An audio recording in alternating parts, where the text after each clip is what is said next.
What's Trump going to do? All he did was end foreign aid. That's our money. We have no obligation to give it to people. We shouldn't give it to people who aren't living up to the same ideals that we have. And the ANC is not living up to the ideals the United States has, especially when it comes to private property rights. But what will we do next? You know, the point I was getting with that academic was that there are no sanctions. There can be sanctions. Trump can ban US businesses from doing business in South Africa. That would be devastating. There are tens of thousands of South Africans who make a decent living by working remotely for American corporations in South Africa. If Trump banned it, it would be devastating to South Africans. That's one of the reasons why he probably hasn't done it. Also, the SWIFT banking system, it could sanction politicians in South Africa. It could sanction the ANC. It could sanction the government. We could embargo is pretty serious. That involves military shifts, but we could ban trade to South Africa. We could do so many things. Not we, the U.S. government. I'm not doing this, but the U.S. government could do so many things to South Africa to harm it. And today the world is very different. It can make it very different. Can get very abusive, and offensive in the cyber realm. You know, the U.S. has incredible cyber capabilities. In fact, we're the ones that notified South Africa's Reserve Bank that their site had been hacked because they didn't know it. So anyway, look, I hope none of this comes to fruition. But in the meantime, Trump is likely just to have fun with things like the G20.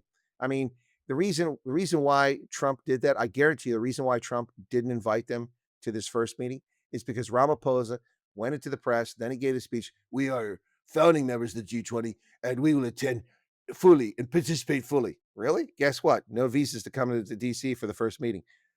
That was predictable.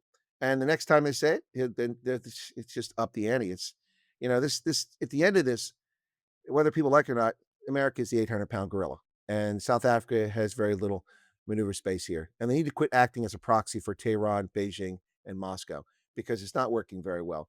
And if they think, this woe is me the whole year. Oh, the U.S. targeted us with tariffs. No, Donald Trump put tariffs on 90 countries. You're not special.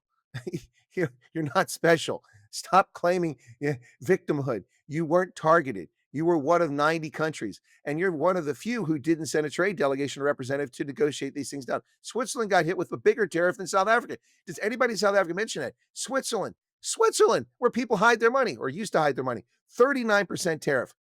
But guess what?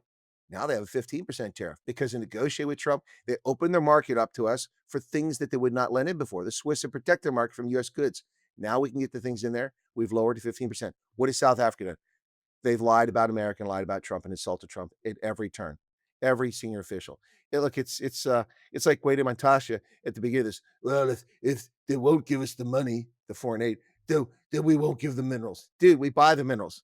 You want to cut your nose off to spite your face? You don't want the hundreds of millions of dollars you use to buy your minerals? Go ahead.